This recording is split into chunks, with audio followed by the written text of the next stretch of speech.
What's up, YouTube fam? It's your boy Wolf Era, aka iManga of the iManga Club, and as you can tell by the video, I will be teaching you today everything you need to know about making an in-depth plot and how it goes and how the professional do it. And this is a model I created myself. I haven't seen anything like it, but it does follow the basic principles of plot development. So even if you're a professional, I'm pretty sure you'll still find merit in this video and the rest of the series as we go along. But before we get into too many details though, I want to give a big ups to the boy Rage Fighter for posting this comment on last week's video, which really inspired me to do this. I really like when you guys get down there and comment, so definitely do that for later on. But big ups to you, bro. Not only that, but you're the first person to ever comment on this channel that I made. So if I ever get big, I'm gonna come back to you. So really, thanks a lot, man. You the real MVP. With that being said though, let's go ahead and get into the video. Hope you enjoy, and please watch to the end, because I promise you, you'll get so much info if you're actually looking for plot development. You'll get so much info on that here. The reason this is called the tree plot model is because it has a lot to do with how I thought up of it, and it was from this little analogy that I made. And I'm gonna give you guys the same thing with these very bad visuals, you know, admittedly bad visuals, so don't judge on that. This is just to help you out, okay? So just go along with me. Imagine you are a farmer, right? Not just any farmer though. You're fresh off your parents' farm. You know, you're just now 18, you're leaving them, you don't care anymore. You're going to get your own place, you got the money to do that. You really feel like a hotshot. You're smart, you're intelligent, you're ambitious. Your family special is trees. That's what you do. You make trees. And your goal as soon as you start out is to make the biggest tree ever. Hands down, just the biggest tree ever. It makes the most fruit, period. What is step number one? What is the first thing before anything that you have to do before you make your tree? And I bet even my professionals here is going to give the wrong answer. Like, I bet you. And I'm gonna give you your answer in 3 seconds. I'll let you think. Anybody who didn't say commitment to making the tree, you're wrong. And I feel like this is a major mistake that a lot of the amateurs make. Before they even sit down and really decide what they're gonna do and that they're actually gonna stick to it, they rush straight into it, you know, guns a blazing, like straight into the fire.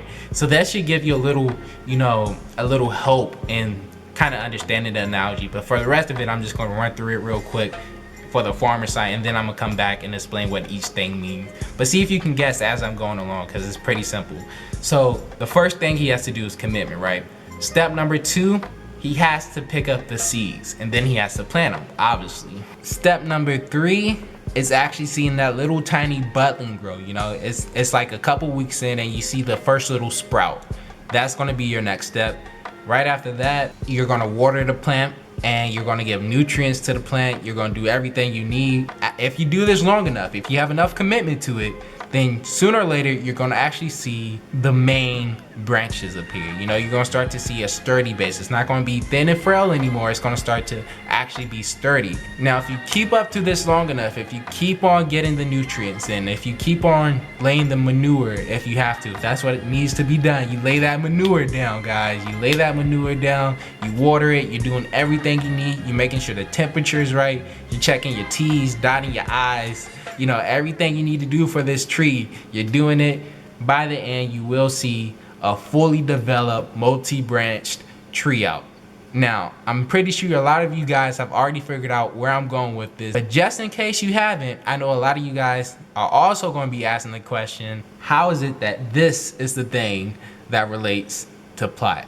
And it really is this simple. Every single one of these steps that I have drawn out here represents a step of the plot in order, okay? And the reason I use the analogy in the first place is to help you understand the order you should go in.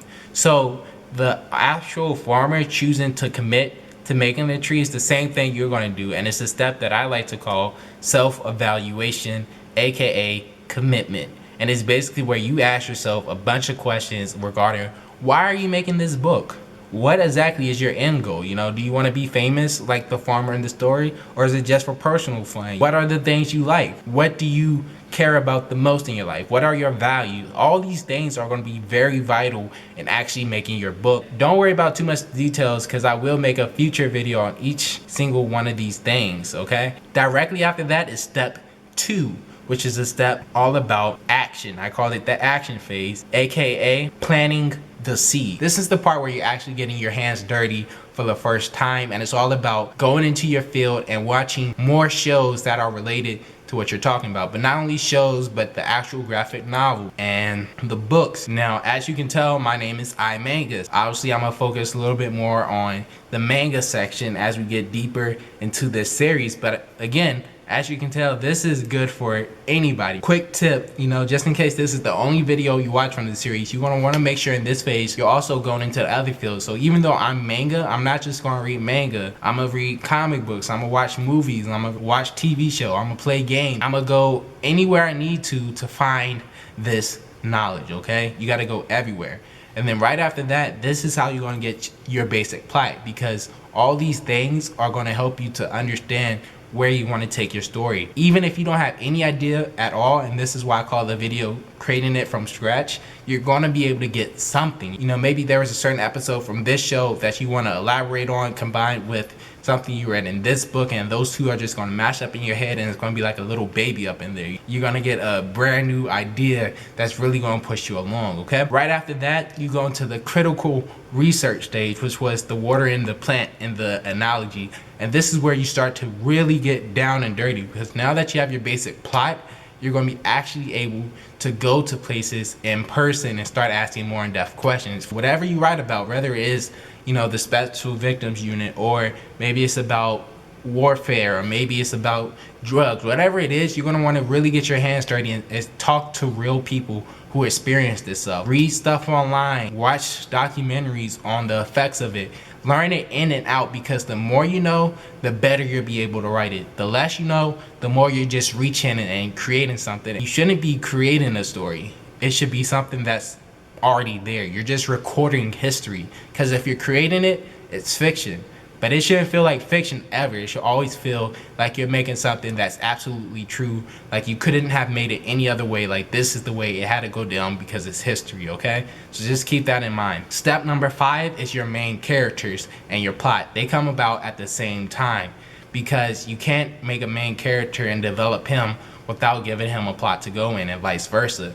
So both of these are going to come in step 5, and you're really going to give your story a beginning, a middle, and an end. Step 6, if you keep on developing your main character and you're plotting enough, you're going to start thinking of supporting characters, settings, details. All the finer details are going to start to come out. Then you develop those details even farther, and more details are going to come out. By this time, if you keep on enough, you should have an advanced plot, and you can see how deep this goes. The more you put into it, the better it'll go. But that's enough for now. I just wanted to give you a basic guideline, so even if you don't watch anything else from me, you should be straight and understand the basic process in creating an in-depth plot. Not just something basic, but something that actually has some merit behind it that can be truthful. If you enjoyed this video, thank you for watching it all the way through, and hopefully you hit that like button. Next week video, where I'll be covering step number 1, the commitment phase. Start thinking about that right now, because we'll really get into depth with it next week, next Saturday at 12 o'clock. Be here, 12 o'clock, okay? I don't like late people. Be here on time, and you'll get more out of it, I promise. But rather than that, I just want to tell you guys, again, thank you so much for watching this video. And if you could share it and hit that like button, it would mean the world to me.